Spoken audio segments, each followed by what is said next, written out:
de développement des coopératives. Euh, la présentation aujourd'hui sera enregistrée et disponible plus tard en web diffusion sur les canaux de la FHCC et donc, par conséquent, pour garder le tout relativement compact, je vais ignorer tout ce qui est présent dans le chat et les questions qui seront posées jusqu'à la fin de la présentation. J'espère combler le tout en une demi-heure puis avoir amplement de temps pour répondre à vos questions par la suite. Toutefois, j'ai mon collègue Michael Norris qui va être capable de répondre aux questions assez proche du temps réel dans la mesure du possible à travers la rencontre. Donc, si vous posez vos questions au fur et à mesure, il est possible que vous ayez vos réponses avant qu'on arrive à la section finale de questions-réponses et toutes les questions qu'on peut adresser à ce moment-là seront adressées. Donc, le chat risque de disparaître sous peu et sera de retour à la fin pour la période de questions. Donc, voilà. Je me présente, je m'appelle Renaud Boisvert, je suis coordonnateur au développement de coopératives d'habitation à la Fédération canadienne de l'habitation coopérative, la FHCC. Et commençons, et s'il y a d'autres personnes qui se joignent à nous plus tard, on se fera plaisir de les accueillir. Donc, rapidement, l'agenda de la rencontre d'aujourd'hui, une introduction rapide, survol du programme de développement des coopératives que je risque de référer comme PDCH à plusieurs reprises dans la présentation.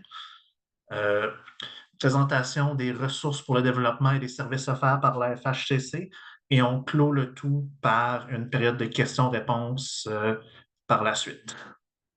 Donc, voilà. Pour commencer, à la FHCC, on tient à faire une reconnaissance territoriale. Je vous présente présentement ce webinaire depuis la Ville de Québec, qui est situé sur les territoires ancestraux des peuples Wendat, du peuple Innu et des peuples Abénakis. À titre de première installation permanente européenne en territoire canadien, la Ville de Québec a été un des premiers endroits qui a permis de tisser des liens avec les Premières Nations. Puis, je tiens à mentionner l'impact souvent sous-estimé que ces Premières Nations ont eu sur le développement de notre société. Puis la FHCC comme organisation qui regroupe un peu plus de 1000 coopératives d'habitation à travers le pays et 90 000 ménages, on est conscient du travail de réconciliation qui reste à faire avec notre histoire et les peuples autochtones. Et à cet effet, on se commet à soutenir les peuples autochtones qui veulent développer des coopératives d'habitation en leur proposant des programmes par et pour les Autochtones, ainsi qu'on s'engage aussi à offrir à nos membres qui le souhaitent de la formation spécifiquement sur le sujet des relations et de la réconciliation avec les Autochtones. Donc, un petit présentation de l'équipe de développement des coopératives à la FHCC. On est une équipe d'une dizaine de personnes que je ne nommerai pas tous juste pour le souci de brèveté et pour le respect de vos temps ce soir, mais l'équipe de 10 personnes est présente à l'écran en ce moment et est disponible pour vous aider dans les 2 langues officielles du Canada pour répondre à tous les besoins de développement de coopératives et tout ce qui est relié au programme de développement des coopératives. Euh, Brève présentation, la FHCC a été fondée en 1968. On est une organisation nationale, une fédération nationale qui représente un peu plus de 1000 coopératives à but non lucratif à travers le pays et 90 000 ménages.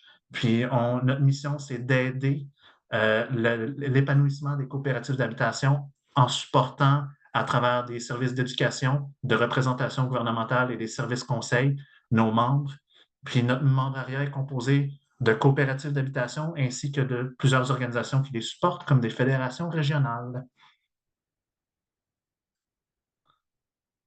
Euh, donc, un bref sommaire de ce qui se fait présentement au niveau du logement social et abordable dans une optique nationale canadienne. Il y a présentement 5 grands programmes, principalement à travers la SCHL, qui sont disponibles. Le premier, c'est le programme pour la prêt de construction d'appartements. C'est un programme qui s'adresse tant au secteur privé qu'au secteur du logement social. L'objectif, c'est, grâce à des prêts, de stimuler la croissance d'appartements locatifs. Il est disponible aux coopératives, mais ce n'est pas nécessairement celui qui est le mieux adapté. Donc, le deuxième, c'est le Fonds pour le logement abordable, qui est un fonds spécifiquement pour le logement social et qui est donc aussi éligible aux coopératives.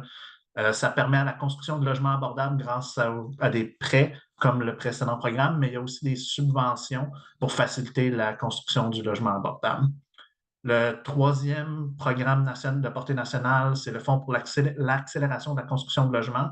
C'est un fonds qui s'adresse principalement aux municipalités et qui a pour objectif de réduire les barrières administratives à la création de nouveaux logements, changement de règlement de zonage, augmentation de la densité, réduire le processus de permis et autres lourdeurs administratives. L'initiative des terrains fédéraux est disponible au secteur privé, au logement social et aux municipalités. C'est le gouvernement fédéral qui rend disponible des terrains à coût réduit afin d'offrir des opportunités de développer du logement abordable sur le terrain. Finalement, le programme qui nous intéresse le plus à la FHCC, c'est le programme de développement des coopératives d'habitation, qui est spécifiquement pour les coopératives, puis qui est un peu comme le Fonds pour le logement abordable, qui encourage la construction de coopératives locatives grâce à des prêts et à des subventions, mais avec des modalités différentes. Donc, on présentera ça par la suite.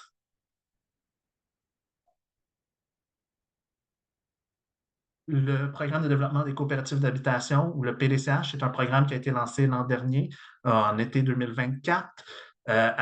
On est partenaire à la FHCC avec la SCHL et on est présent pour appuyer les groupes qui veulent appliquer pour le PDCH. Et à titre de partenaire de la SCHL, on va faire un bref survol aujourd'hui des principaux critères d'éligibilité du programme, la documentation qui est requise. Et voilà. Je vais tout de suite adresser une question que je m'attends à voir revenir plus tard. Euh, la ronde 1 s'est terminée il y a déjà quelques mois, mais à la FHCC, présentement, on n'a pas d'informations sur à quel moment la deuxième ronde sera présente. Notre équipe de relations gouvernementales travaille très fort pour qu'elle se produise plus tôt que tard, mais dès qu'on a des nouvelles et qu'on peut les communiquer, ça va nous faire plaisir de les communiquer à tous nos réseaux. Et n'hésitez pas à nous suivre sur les réseaux pour savoir à quel moment c'est annoncé. Donc, l'éligibilité au programme de développement des coopératives d'habitation.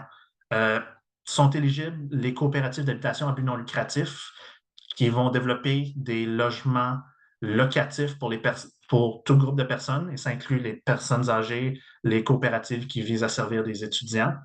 Toutefois, ça cible uniquement la construction neuve, la densification par la création d'unités neuves sur des terrains existants ou la conversion de bâtiments non résidentiels en bâtiments résidentiels. Il y a certains autres critères d'éligibilité. Un minimum de 75 logements pour les grands centres urbains, qui est défini comme une région de recensement de plus de 100 000 personnes. Ce minimum-là est à 30 logements pour les milieux ruraux et de plus petite taille. Finalement, les fiducies foncières sont éligibles à appliquer pour du financement au programme de développement des coopératives dans la mesure où il y a un partenariat avec une coopérative d'habitation qui va opérer l'ensemble de logements par la suite. Euh, le loyer maximum est fixé à 110 du loyer médian des constructions qui datent de 2000 et plus dans la zone du projet. Et le programme cherche à encourager le plus possible à travers ces critères de notation les loyers qui se rapprochent du maximum. Il y a d'autres critères requis. 20 de tous les logements doivent répondre à des normes d'accessibilité au minimum, avoir des aires communes exemptes d'obstacles. Le programme inclut aussi une réserve annuelle de remplacement dans son design de 4 des valeurs du projet pour s'assurer de la pérennité à long terme. La SCHL, pour les groupes qui souhaitent appliquer et recevoir du financement à travers le PDCH, requiert des garanties financières. Présentement, cette garantie financière implique d'avoir une organisation qui se porte garant et cette organisation nécessite 3 ans d'état financier continu positif, donc dans le vert, la mise en garantie par une autre forme de collatéral ou la présence d'une autre organisation qui répond aux critères de 3 ans d'état financier dans le vert qui se porte garant du développement du projet jusqu'à sa stabilisation.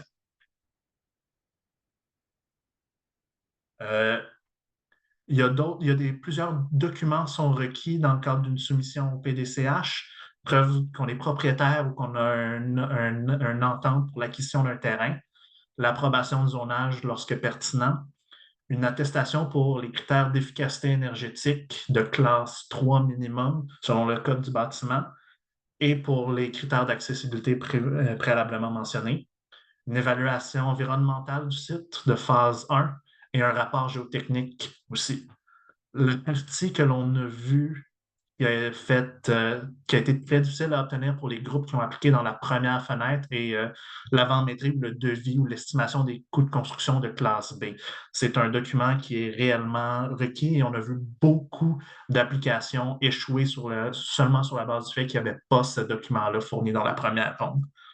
Et une dernière chose, il demande une présentation de l'expérience en gestion et en développement d'immeubles des groupes qui cherchent à obtenir du financement. Comment est-ce que la FHCC peut aider les groupes, les gens qui sont présents dans le cadre de leurs applications pour le programme de développement des coopératives d'habitation? Ben, si jamais l'information pour les loyers médians qui date d'après 2000 est indisponible pour la région, n'hésitez pas à nous contacter. Ça nous fait plaisir de faire le lien avec la SCHL pour vous obtenir des données qui vont vous permettre de remplir le projet et les documents associés au projet. Si vous avez de la difficulté à aligner votre vision puis les projets aux critères de financement, vous voulez discuter de quel type de financement serait le meilleur, dans la mesure où vous n'avez pas d'autres personnes pour vous accompagner à ce niveau-là, ça va nous faire plaisir de le faire.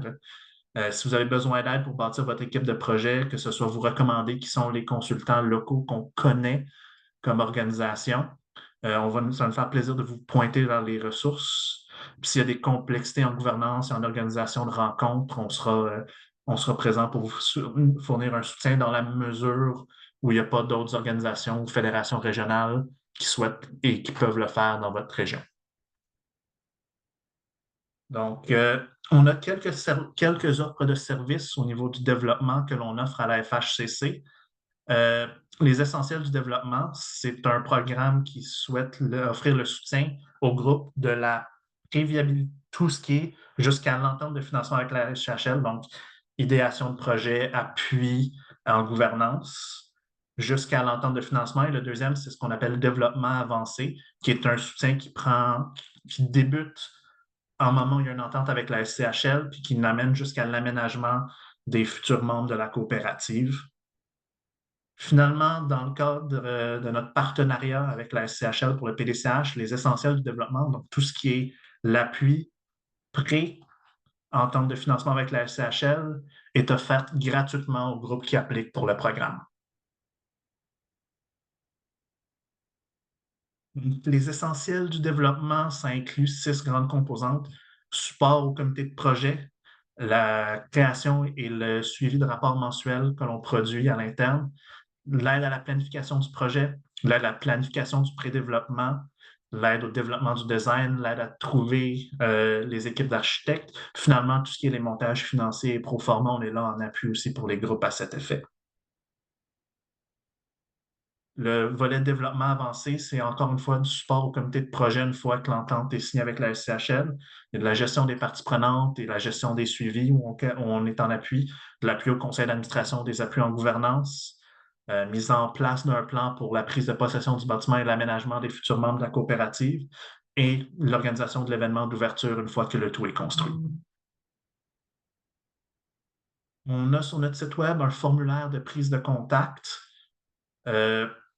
Si vous êtes des personnes qui considérez développer de nouvelles coopératives d'habitation, vous avez des projets d'expansion, n'hésitez pas à nous contacter à travers ce formulaire-là. Un membre de notre équipe de développement va se faire un plaisir de vous répondre et de vous diriger vers les bonnes ressources si elles sont disponibles dans la région, et sinon de vous offrir un soutien personnalisé s'il n'y a pas de fédération régionale.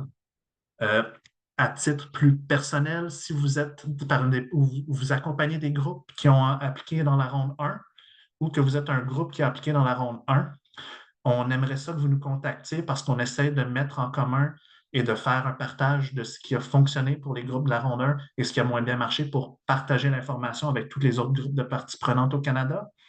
Et deuxièmement, si vous avez déjà un projet avec une estimation de classe B, notre équipe de relations gouvernementales aimerait ça que vous rentriez en contact avec nous, qu'on puisse informer la SCHL de votre préparation à déposer un projet dans le cadre du PDCH et s'assurer qu'il y a une fenêtre qui sera ouverte le plus tôt possible. Donc, moi, ça fait le tour de la brève présentation et on serait rendu à la période de questions. Donc, voilà. Je ne sais pas si le chat sera de retour sous peu. Et Michael, est-ce que tu veux embarquer pour... Oui, voilà. bonjour tout le monde. Et alors, voici maintenant, nous allons fermer l'enregistrement de la session. Un grand merci de votre participation. Je vois que les questions commencent à rentrer, puis je vais taper le plus rapidement que possible.